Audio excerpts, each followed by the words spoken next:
Selamat pagi anak-anak semuanya. Apa kabar kalian hari ini?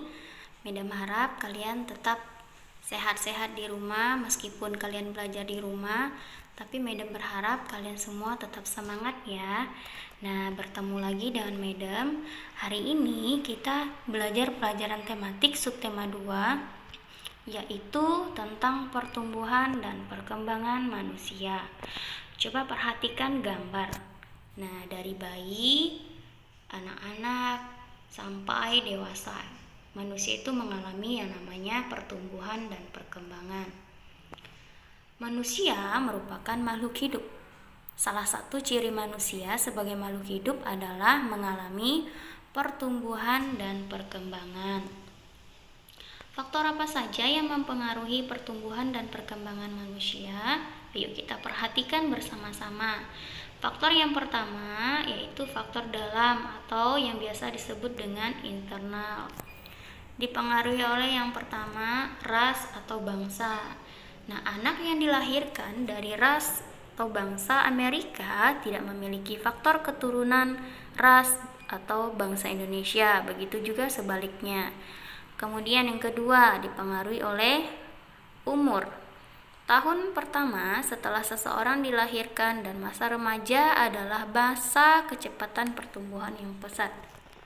Kemudian faktor yang ketiga itu jenis kelamin. Nah, masa pertumbuhan anak perempuan lebih cepat daripada anak laki-laki. Tapi setelah melewati masa pubertas, pertumbuhan anak laki-laki lebih cepat dibanding perempuan. Kemudian yang selanjutnya dipengaruhi oleh faktor genetik atau disebut juga dengan bawaan. Potensi yang ada pada diri seseorang yang akan menjadi ciri khasnya. Contoh, kelainan genetik misalnya albinisme. Nah, orang yang dinamakan albino, ciri-ciri adalah kulit, mata, dan rambutnya berwarna terang. Kemudian, pertumbuhan dan perkembangan juga dipengaruhi oleh faktor luar atau yang disebut juga dengan eksternal.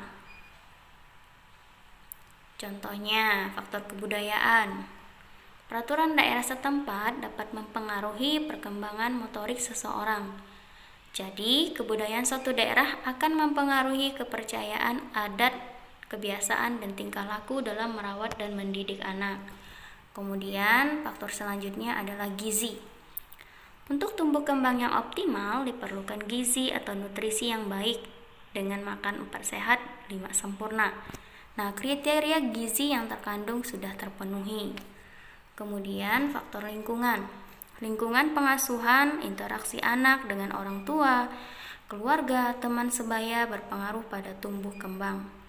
Anak yang selalu diejek oleh temannya terhambat tumbuh kembangnya.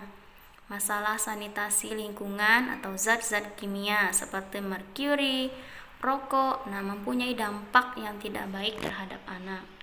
Kemudian faktor stimulasi. Agar anak berkembang dengan baik, seseorang anak harus mendapatkan rangsangan. Misalnya dengan anak mainnya, bersosialisasi dengan teman sebaya atau lingkungannya. Kemudian ada juga dipengaruhi oleh faktor sosial ekonomi. Nah, penghasilan yang sedikit atau kemiskinan tidak dapat kita pungkiri akan berdampak pada kekurangan makanan, kekurangan stimulasi, dan kesehatan lingkungan yang buruk, sehingga menghambat pertumbuhan dan perkembangan seseorang. Nah, contoh pertumbuhan pada manusia adalah bertambah berat dan tingginya badan. Kemudian, contoh perkembangan manusia dapat terlihat pada kekuatan tangan saat memegang benda. Nah, apakah kamu tahu bagaimana sih cara melatih kekuatan tangan kita? Salah satunya yaitu dengan menari. Apakah kalian pernah menari? Apakah kalian pernah melatih kekuatan tangan kalian? Ayo, coba perhatikan gambar ya. Nah, di sini adalah contoh gerakan menari yang dapat digunakan untuk melatih kekuatan tangan kita. Yuk, perhatikan ya.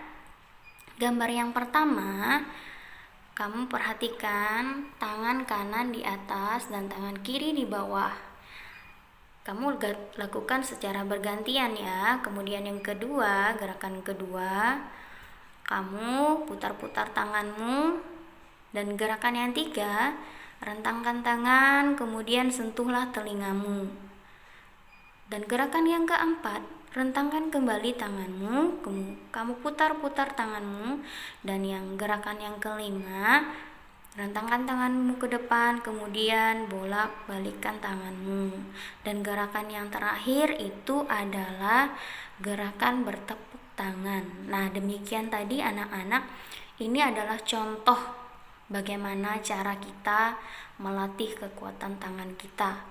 Kita melatih kekuatan tangan kita itu dengan cara menari, dengan cara berolahraga. Nah, apakah kalian pernah melakukan kegiatan-kegiatan yang Madam sebutkan tadi? Yuk, nanti kita sama-sama lakukan di rumah ya anak-anak ya. Latih kekuatan tangan kita dari sekarang supaya nanti ketika kita sudah dewasa, kita akan tumbuh menjadi anak-anak yang semakin kuat. Nah, pelajaran tematik cukup sampai di sini. Terima kasih, sampai jumpa semuanya. Dah.